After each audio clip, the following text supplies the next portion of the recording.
Boleh. Dah. Lanjut.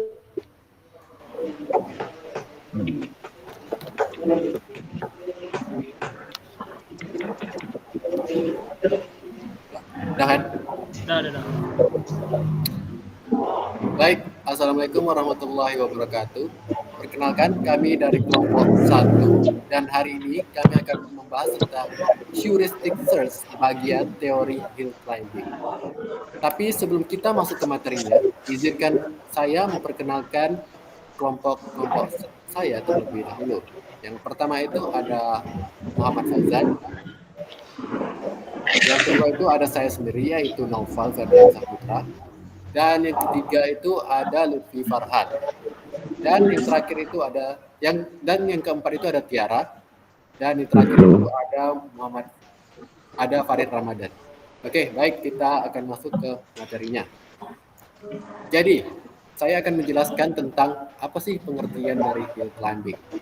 Baik, hill climbing adalah algoritma pengoptimalan yang banyak digunakan dalam kecerdasan buatan atau AI. Fungsinya yaitu membantu solusi terbaik untuk masalah tertentu.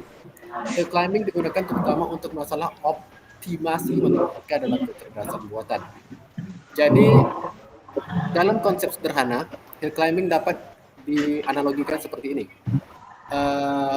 Ketika kita mendaki sebuah bukit, tanpa sebab peta, kita hanya melihat puncak tertinggi saja, dan kita terus berjalan menuju puncak tertinggi tersebut hingga kita sampai ke titik tinggi tersebut. Ya kira-kira sederhananya seperti itulah untuk dari hill climbing. Nah, kemudian hill climbing terdapat jenis-jenisnya. Ada beberapa jenis-jenis hill climbing di sini, teman-teman. Yang pertama itu ada simple hill climbing. Jadi, simple hill climbing ini merupakan jenis hill climbing yang hanya mengevaluasi status node tangga pada satu waktu dan memilih yang pertama yang mengoptimalkan cost saat ini dan menetapkannya sebagai state terkini. Nah, algoritma JIRS ini hanya memeriksa satu step penerusnya. Dan jika ternyata lebih baik dari step saat ini, maka pindahkan yang lain dalam step yang sama. Itulah kira-kira untuk simple hill climbing. Kemudian, yang kedua ada steepest ascent hill climbing. Nah, algoritma steepest ascent hill climbing ini merupakan variasi dari simple hill climbing. Algoritma ini memeriksa sebuah node tetangga dari state saat ini dan memilih satu node tetangga yang paling dekat dengan state tujuan. Nah, biasanya teman-teman, algoritma JIRS ini menghabiskan lebih banyak waktu karena mencari banyak node tetangga. Jadi, steepest ascent hill climbing ini lebih banyak memakan waktu. Kemudian yang terakhir itu ada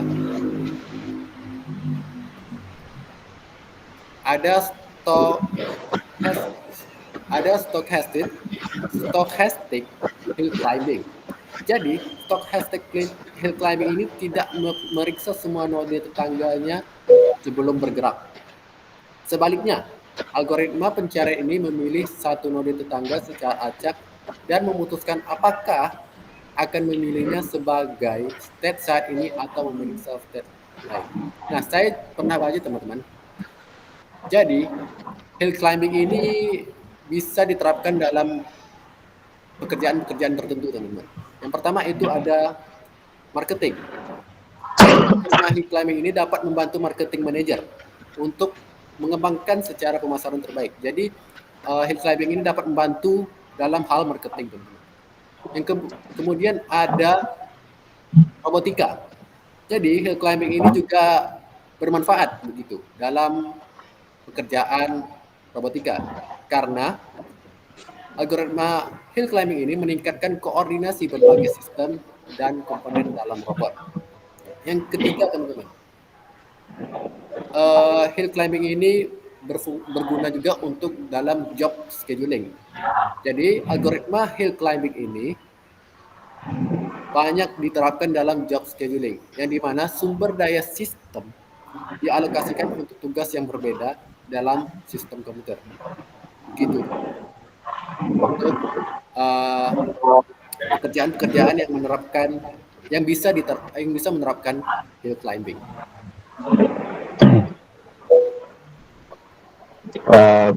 Baiklah. Selanjutnya adalah langkah-langkah dari metode hill climbing ini sendiri.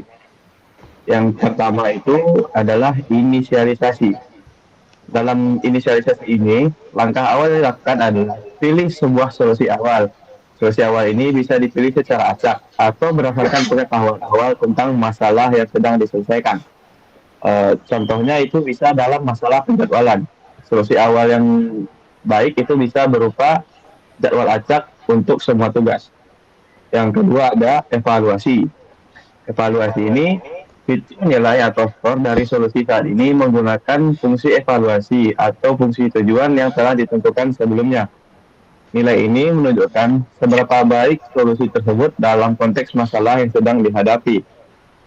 Contohnya, dalam penjadwalan, fungsi tujuan bisa menghitung total keterlambatan atau jumlah konflik awal. Yang ketiga adalah generasi solusi baru. Buat variasi kecil dari solusi saat ini. Variasi saat ini diperoleh dengan melakukan perubahan kecil pada solusi. Misalnya mengubah nilai beberapa parameter atau komponen. Yang keempat adalah evaluasi solusi baru. Dalam evaluasi solusi baru ini, kita menghitung nilai atau skor dari solusi baru yang dihasilkan dalam langkah sebelumnya. Mengapa? Hal ini agar bisa dibandingkan dengan solusi saat ini. Apakah nilai yang dihasilkan lebih baik atau lebih buruk dari solusi sebelumnya?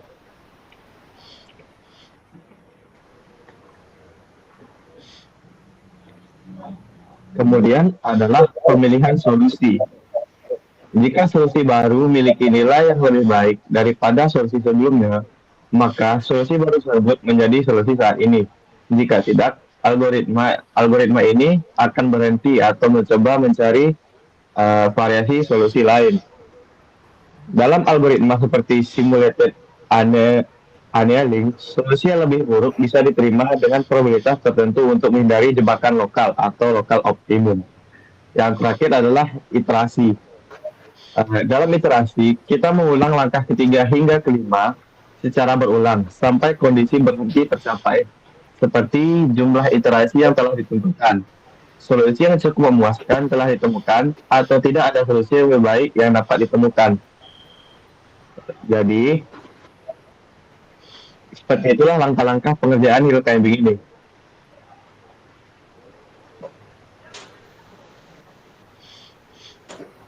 Selanjutnya ada kelebihan dan kekurangan.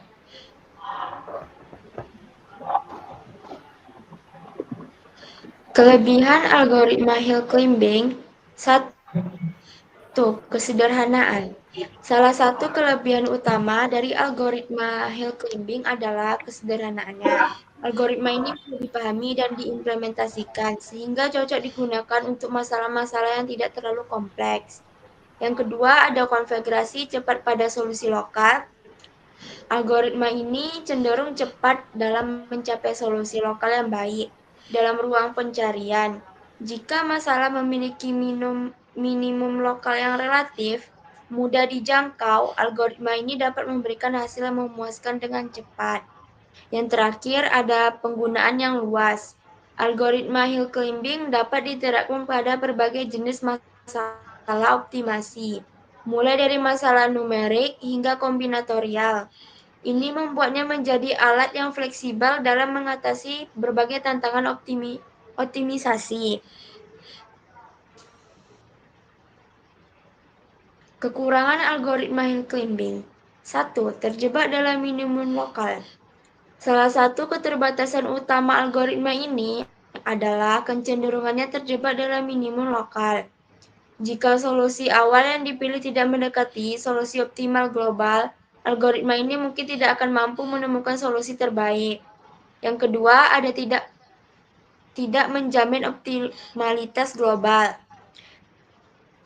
Karena algoritma ini hanya mempertimbangkan langkah-langkah lokal. Tidak ada jaminan bahwa solusi yang ditemukan adalah solusi optimal global. Algoritma ini hanya mengejar peningkatan nilai fungsional dalam langkah-langkah kecil tanpa mempertimbangkan gambaran besar ruang pencarian.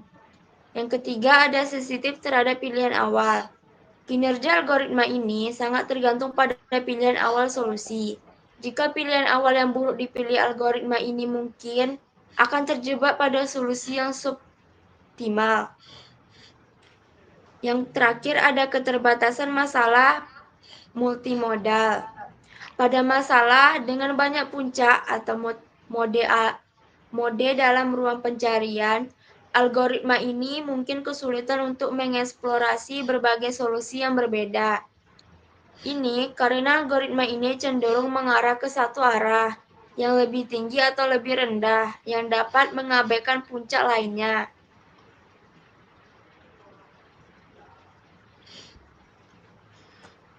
Eh, Selanjutnya adalah studi kasus. Di sini kami mengambil studi kasus yaitu mencari nilai maksimum fungsi diskrit. Step awalnya adalah misalnya mulai dari X sama dengan 0X sama dengan 0X sama dengan 0. Selanjutnya fungsi evaluasi Fx sama dengan X2 kurang X3X tambah 2. Dan selanjutnya adalah tetangga atau neighbor. Karena X diskrit, tetangga dari X adalah X tambah 1X tambah 1X tambah 1. Dan X kurang 1X kurang 1X kurang 1. Asal masih dalam rentang 0 sampai 10. Dan langkah yang terakhir adalah langkah hill climbing. Yang pertama hitung Fx, yang kedua bandingkan dengan tetangga. Jika ada tetangga dengan nilai Fx lebih tinggi, pindah ke sana.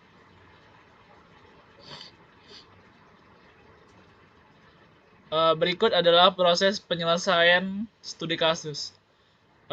Di kolom pertama ada iterasi dengan bervalue 1, yang kedua X bervalue 0, yang ketiga Fx bervalue 2, yang keempat Fx tambah 1 bervalue 0, dan yang kelima arah bervalue stay. Solusinya X sama dengan 0, Fx sama dengan 2. Hill climbing bergantung pada titik awal, solusi lokal bisa berbeda dari global. Teknik seperti random restart bisa membantu menemukan solusi global.